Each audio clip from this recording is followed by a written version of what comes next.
IT సేవల దిగ్గజం Tata consultancy services భారీ లే ఆఫ్ల ప్రక్రియను ప్రారంభించింది. ఆటోమేషన్, ఏఐ యుగంలో క్లయింట్ అవసరాలకు అనుగుణంగా నైపుణ్యాలు లేని ఉద్యోగులను తొలగిస్తూ కంపెనీ ఫ్యూచర్ రెడీ సంస్థగా మారాలని కొత్త విధానాన్ని అమలు చేస్తోంది.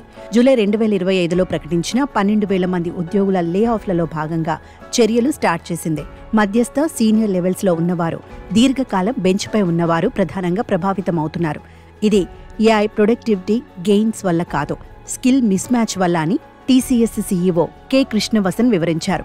క్లయింట్ డిమాండ్లకు సరిపోని అప్స్కిల్ చేసుకుని ఉద్యోగులను టార్గెట్ చేస్తూ టీసీఎస్ ఈ ప్రక్రియను చేపట్టింది.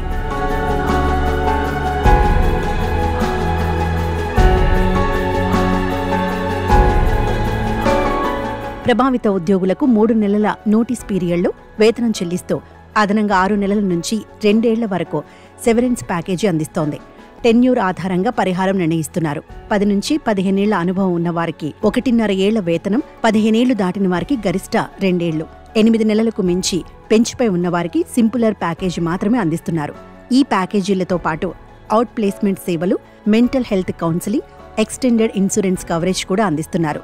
రిటైర్మెంట్ సమీపంలో ఉన్న ఉద్యోగులకు ముందస్తు వాలంటీర్ రిటైర్మెంట్ స్కీమ్ కూడా ప్రతిపాదిస్తోంది. వీరికి 6 నెలల నుంచి 2 ఏళ్ల వేతన పరిహారం, పూర్తి రిటైర్మెంట్ బెనిఫిట్స్, బీమా ప్రయోజనాలు లభిస్తాయి. టీసీఎస్ మొత్తం 6,13,000 మంది ఉద్యోగుల్లో 2% అంటే 12,000 మంది తొలగింపు FY26లో దశల వారీగా జరుగుతుందని ప్రకటించింది. ఇది భారత ఐటీ రంగంలో ఏఐ, ఆటోమేషన్ ప్రభావానికి మరో ఉదాహరణ. 2025లో మైక్రోసాఫ్ట్ 15,000, ఇంటెల్ వంటి కంపెనీలు కూడా భారీ లే ఆఫ్లు చేశాయి. టీసీఎస్ ఉద్యోగుల్లో ఆందోళన పెరిగినప్పటికీ కంపెనీ అప్స్కిల్లింగ్ ప్రోగ్రాంలతో మిగిలిన వారిని రీడిప్లాయ్ చేయాలని చెబుతోంది.